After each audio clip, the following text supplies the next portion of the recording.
रवा पूर्णपणे थंड करून घेतला आहे। आता मी त्यात 1 वाटी दही घालते।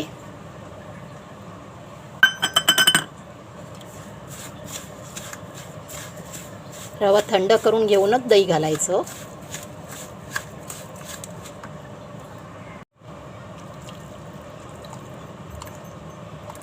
अर्धी वाटी पाणी घातलंय आणि जसं लागेल तसं पाणी घालायचं। एकदम सगळं पाणी नाही घालायचं आणि बॅटर जरा घट्ट ठेवायचं।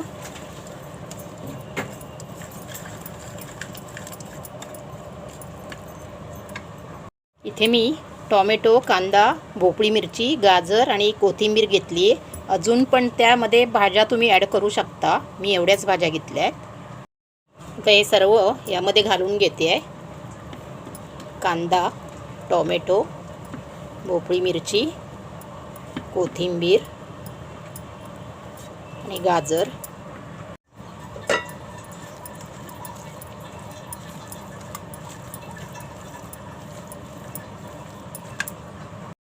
अर्धा चमचा मीठ घालून घेते।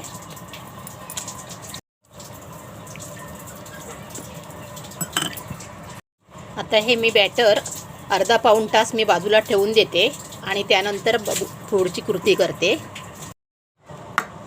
साबुदाणे घालायचे राहिले, घालून घेते। साबुदाणे घातल्यानंतर थोडंसं पाणी घालते आणि आता अर्धा पाऊण तासासाठी ठेवून देते। पाऊण तास झाला आहे आणि हे बघा बॅटर एवढं आहे असं, आणि बरोबर जेवढं पाहिजे तसंच आहे। थोडंसं पाणी घालते पण इनो घातल्यावर, आणि आता हे छोट्या भांड्यामध्ये थोडं काढून घेते आणि नंतर इनो घालते। अर्धा चमचा इनो घालते। थोडं बॅटर काढून बाजूला ठेवलं आहे, त्यावर थोडंसं पाणी घालते ॲक्टिवेट व्हायला पाहिजे म्हणून। खोबरं घेतलं आहे, पुदिना, मिरच्या, लसूण, कढीपत्ता, लिंबू आणि कोथिंबीर, मीठ हे सर्व घेतलं आहे। आता याची चटणी वाटून घेते। चटणी वाटून घेतली आहे। इथे मी आप्पे पात्र ठेवलं आहे, तेल लावून घेते। मी साबुदाणा आणि रव्याचे आप्पे बनवते आहे।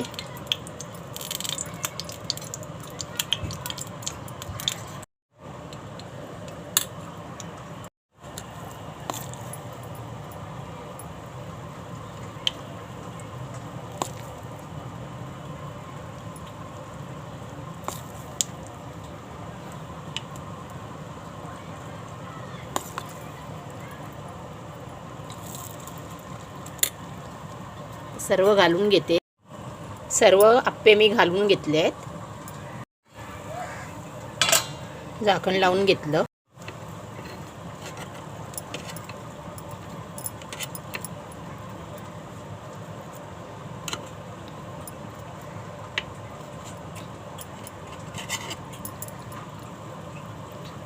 सर्व परतून घेते असे।